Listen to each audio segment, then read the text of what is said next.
Dexton has done regional work with many persons. I think probably the one of the closest countries to Dexton now is Trinidad. Like, Yeah. correct me if I'm wrong. Yeah, man, it And is. there are many entities in Trinidad that exist that nobody is doing the administrative work. And some of these guys have been hosting tournaments for like 10 years, probably even before that, way before Dexton started. Yep. Some of these guys existed. And there's one particular person who nobody knows about, got in touch with me and said, "Hey, how do we do this?" And I was like, "Boy, Trinidad kind of tricky, but I'll give you the process." And he went ahead, did the process, got his approvals, and now they're spearheading esports in the Carifta games. And this Nice. is an entity that nobody knows about, but all he did was the administrative work. Yep. So So it is very important that these things are done. on the heels of that, we have a question in particular. How can we get non-gamers to understand or even take esports seriously? So primarily around like parents, CEOs of companies that want to get sponsorship from 30s to 40s. Let's widen that. Let's go from 40s to like mid 60s. That I think gaming is a waste of time. I want Dexton to start with this one because he was telling us about parents and grandparents dropping off the kids earlier. So Yeah. from a grown tournament level, how can we address or in sport educate? It's very primarily around education. How, Yeah. how can we educate parents, corporate Jamaica, and private investors to get interested in doing esports, sponsoring tournaments, and then making streaming and becoming a professional athlete a viable career option like a software engineer or a UX designer because back in the Yeah. day like 20 let's say 20 years ago being a software engineer was it's like, oh, you're going to sit down in front of your computer all day.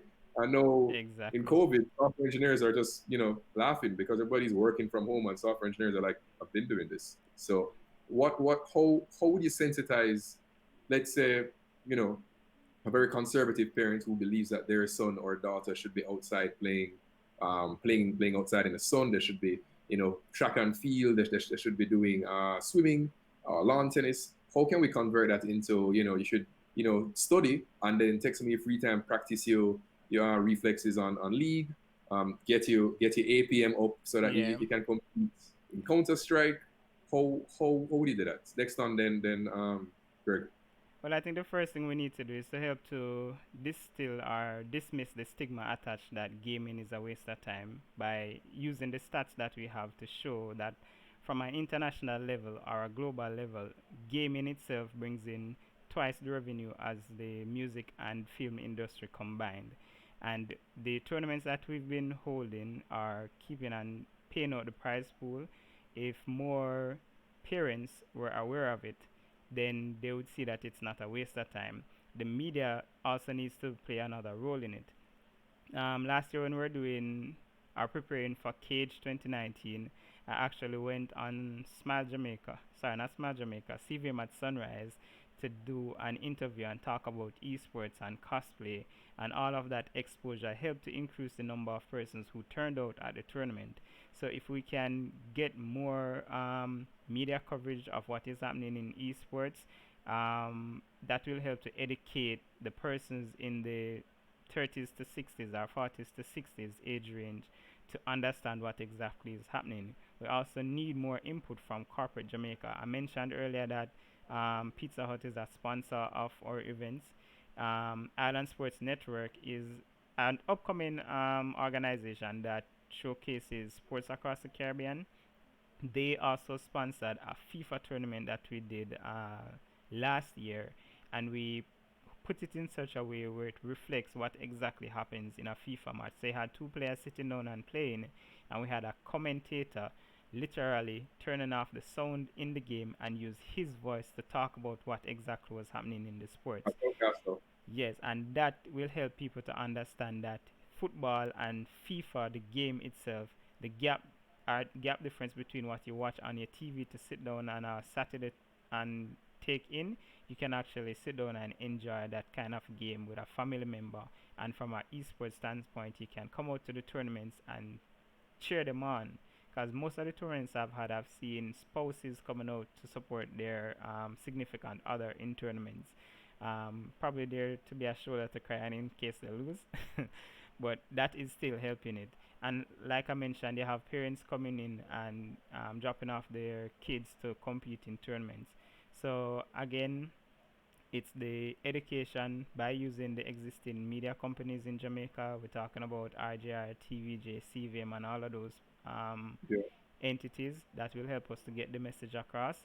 What the JEI is doing in terms of the schools from the prep school to high school and to the universities, that's also another step in the right direction.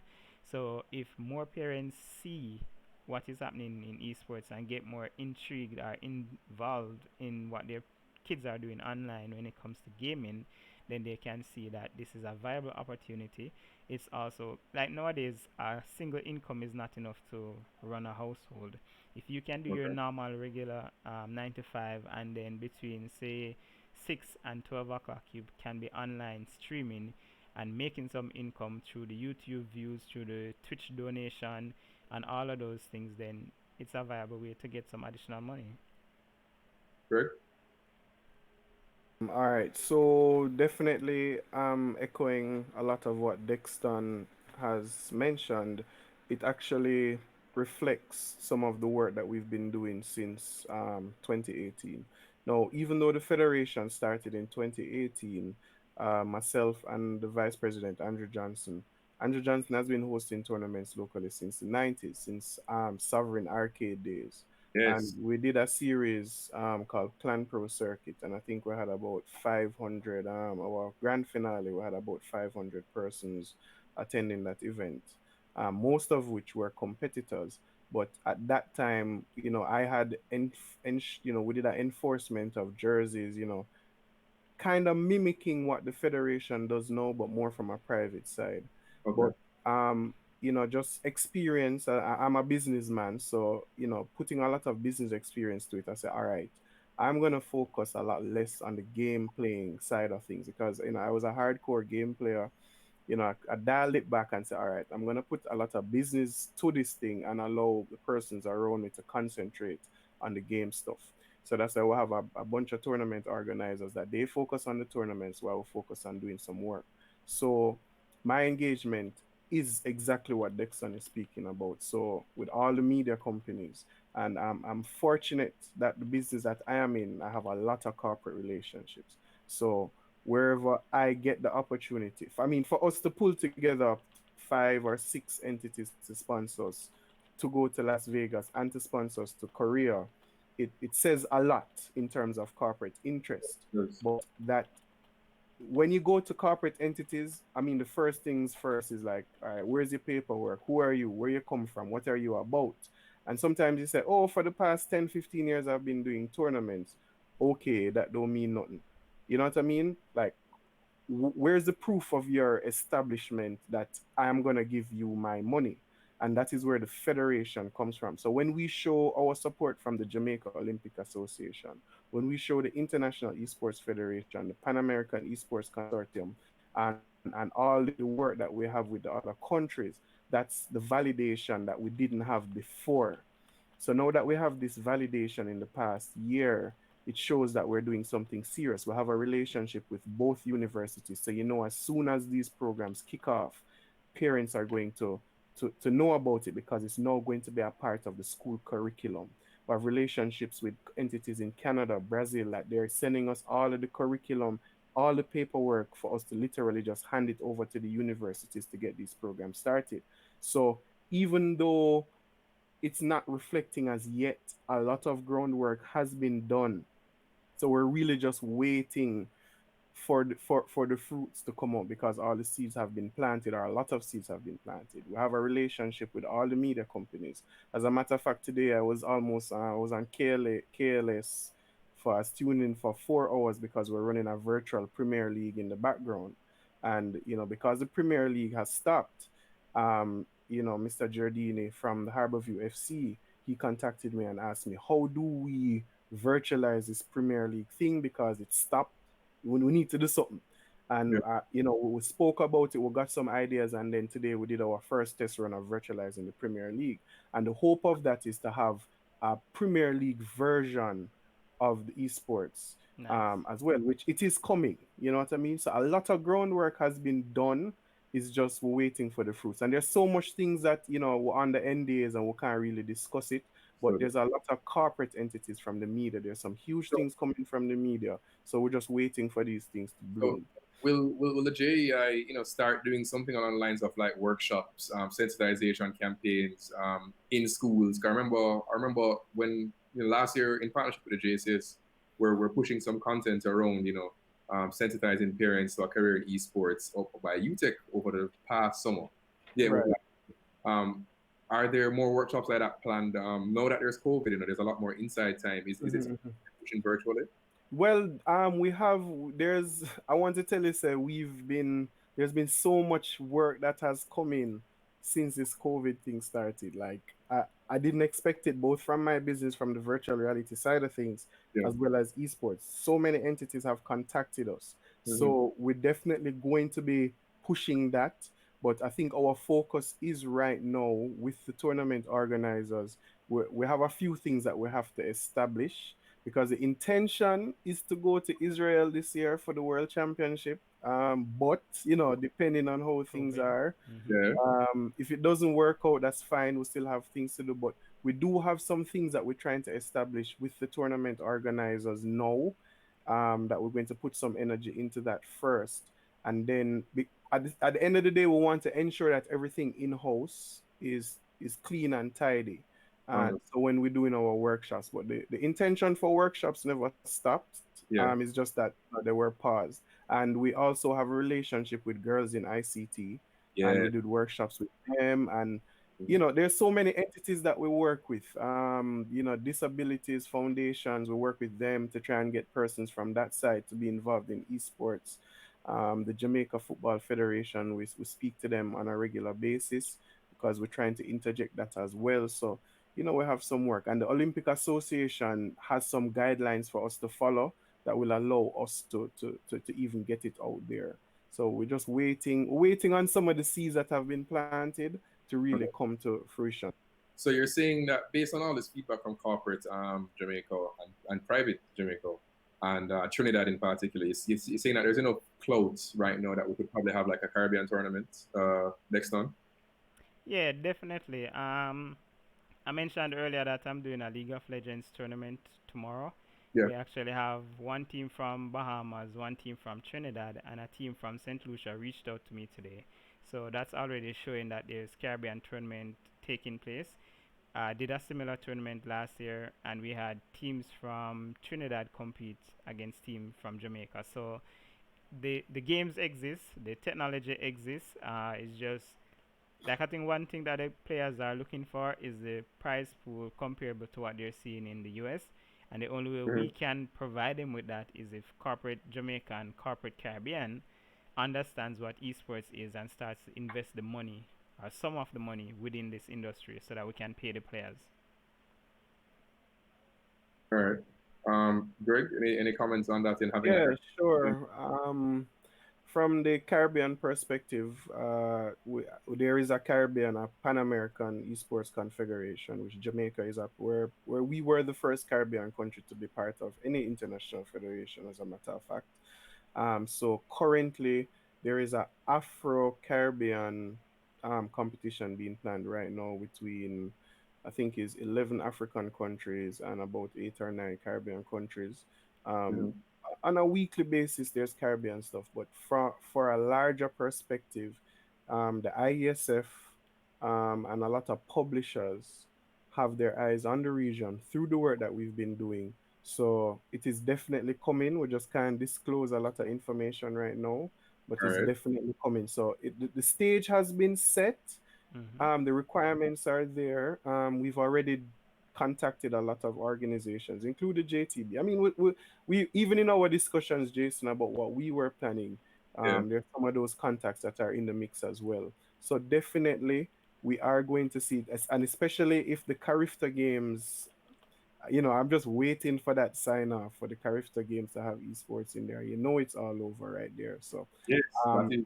you have the university body that's FISU. They're in charge of university esports. I'm not esports, sports, and they've just added esports, and the UA is looking to have a team participate next week in their competition. So um, there's a lot, and especially with COVID, it has accelerated a lot of discussions. Persons who, just like I'm sure you experience now in your field of work, persons who would have probably say, using Zoom, what is Zoom? You know what I mean? What Look at is that. this? What is this? But no, Zoom is the only thing, one of the only things that people can use to keep their work going. So that Yeah. is what is happening. So regular sports have stopped.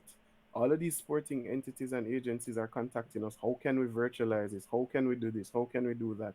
And it is going on globally. When I see the FIA resorting to esports, F1, I'm like, wow, Yep, say we arrived. it is a First, big deal. yes, they switch from gas to electric, and then they Yeah, switch from exactly. Gas to electric and then To electric to virtual. digital. You know what I mean? So it's there, it's coming, and to me the timing is right because this is not the first time we've attempted it. We tried it back in 2008. yeah, We had a successful year with Clan Pro Circuit, and then unfortunately, CEO's point of view kind of changed and what have you, and then we're all right, we're trying it again. And prior to us there was also another effort back in the day, so we're not to stop trying, and every time it comes around, we're getting the formula better. And I believe at this point in time, the state, everything is ripe. The world, Yep, everything for the world is in place. Everything is in place. Digital communication is the highest it's ever been. So it's yeah, easy to have conversations, global conversations with persons. Many parties are interested in coming to Jamaica to do some stuff. So yeah. it's definitely coming. We'll have some housework to do, Mm-hmm. some housework to do amongst ourselves, but at the same time, it's something that's gonna happen sooner than later. yep. It All right. So next, it's getting from the dream stage to reality. oh my bad. Yeah, next one is a question in chat about FPS. Because we're talking a lot about league fighting games. Is there any love for FPS? Yeah, man, there's always a lot of love for FPS because, you know, being able to run around with a gun and virtually carry out an act is Yeah, somewhat rewarding. That's a way. That's the best way I can put it, right? Because this yeah, is that's Jamaica. interesting. So right now, we started to kind of revive the FPS community with what I'm doing right now called War Wednesdays, which is weapons armed and ready. Where every Wednesday night I would host a fighting games tournament as well as a battle royale tournament. So for the past 3 weeks, I've been hosting Call of Duty tournaments every Wednesday. Yeah. Before that, it was Apex Legends and No. what was the third one? I don't remember the third one. Oh, Call of Duty Warzone. But I Okay. also want to include the CS:GOs in it. People been asking me about Warface and stuff like that, Rainbow Siege Yeah. 6. So we are listening. We are hearing the requests, and we do have plans to invest in the FPS community. Is that Mm-hmm. sometimes it's a bit difficult to encourage the players to compete because I was hosting a tournament, had a tournament scheduled this week. The entry fee was $15 US, and the winner would get $150 US. And most of the teams, well, only one team registered. So it could be a lack of promotion on my end. It could be lack of motivation from the players. Is there something that we need to discover, figure out what the right formula is, and then Yeah. represent it to the community, and then get things going again? All right. So to wrap up now, I want to ask, one simple question, which is not simple at all. Um, what would it take for the average person to get started in esports? I want Dexton and then I want Greg. Alright, so for me, from a tournament organizer aspect, you just need to figure out which of the games or which genre of game you are good at, and then Yeah. start honing your skills. Get the right equipment. Practice. There are lots of online tutorials for video games. So, for example, if you're a Mortal Kombat player, you have in-game training sessions that you can get into and practice. If you play Yeah. Brawlhalla or any of those fighting games, there are a lot of tutorials online. If you're interested, so first thing, the best kind of game to get into esports with is a single player game. because at the end of the day you are dependent on yourself and your ability versus, excuse me, a team-based game where if you don't have friends who have the same level of interest in doing the esports game, then you won't reach to the level that you want to get to. But again, if you are passionate about the game, and especially let's use League of Legends as an example, if you're passionate enough and you can show your skills, then you can reach, like, elevate the rank ladder to where you are discovered by amateur and professional teams. And there are a lot of teams across the world who, whenever tournaments are being hosted, they send out recruitment forms to get people who are interested in joining their teams to get on the team and then compete and play. So that's one way. Then you need to get your skills out there, so you need to get into streaming. And streaming right now is easier to set up than how it was previously. You have lightweight web apps that you can use for streaming, as well as you have established apps that you can use like Streamlabs, OBS Studio, XSplit, and even Twitch themselves have built a streaming application that you can use to get into streaming. So there are lots of opportunities out there. So again, pick the game genre that you enjoy. Seek out competition, especially right now online. If you're on PlayStation, there are online tournaments available. If you're on PC, you can go on several different online sites like Battlefy, Tournament, Challenge, Smash.gg. There are just so many opportunities out there. Apex right now is having a global tournament series where anywhere you are in the world, you can log on and play. And if you are good enough, you transition to the next level. So All again, right. pick your game, So hone your skills, and jump in. sorry to cut you there, Greg, but I just realized we're running over time. Yeah. This discussion has been on it. So just to remind everyone, if you want to get started in streaming, in getting your game, like I have my PS4 over there. You have PS Share, I think it's called. Yep. It can post directly to Twitch, directly to YouTube. You can share your clips with your friends. If you're a PC player, you can get a basic rig. PC parts have gone down significantly, and just get your name out there. Greg, I want you to plug yourself, plug as best you can your Discord, because I'm part of the Discord, the website where people can get in touch, get more information right now. Yeah, sure. So JamaicaEsports.org. That's the website. The Discord links. Discord link is on the website. Yeah. If you can't remember that, just type Jamaica Esports Initiative. If you can't remember that, type Esports Jamaica. Like anything esports and Jamaica related, you're either going to get Dixon or you're going to get the Jamaica Esports Initiative. And from any of those, you just make contact, and then you know we'll get What there. Instagram for Jamaica Esports? Jamaica Esports. Jamaica Esports. Just type it in and you'll get everything. So, we're online. We're Yeah. online. So just do a Google search and you'll find us. And if you made the Where mistake and write Esports Jamaica, you'll end up on my page, and again, it will link back to Jamaica Esports. and yeah, you have any tournaments coming up? I heard you mention some this weekend. You have any giveaways you want to plug? Well, yeah, hosting a League of Legends tournament tomorrow night and Friday night, and I'll be giving away RP during streams. So just join this stream on twitch.tv/esportsjamaica. We'll open up a raffle. Type in the command in the chat, and you'll be entered in the raffle. And then at the end of the tournament, we'll select a winner. Well, allow the app to randomly select a winner. All right, awesome, guys. I want to thank you for joining us.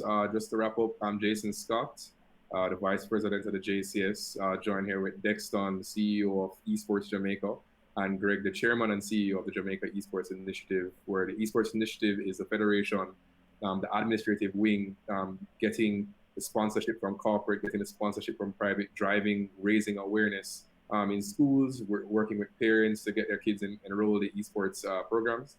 And Dexton, who puts on tournaments regularly. There's one tonight, there's one tomorrow night, there's one on Saturday.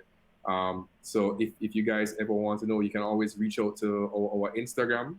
That is Jamaica Esports on Instagram. You can reach out to the JCS directly as well. You can check the Discord, check the chat. I think there were links posted in chat as well. There will be a copy of this replay posted on the JCS microsite. That's bit.ly/BIZCON. It will be posted later on tonight or early tomorrow morning. So I want to thank you guys again for joining us. I want to thank everybody in chat for coming, and hope you guys stay safe during these COVID times. All right, thank you for having All us right, on. take care. Thanks. Mhm. Uh, All right, everyone, thanks for joining. all right, guys. Good night.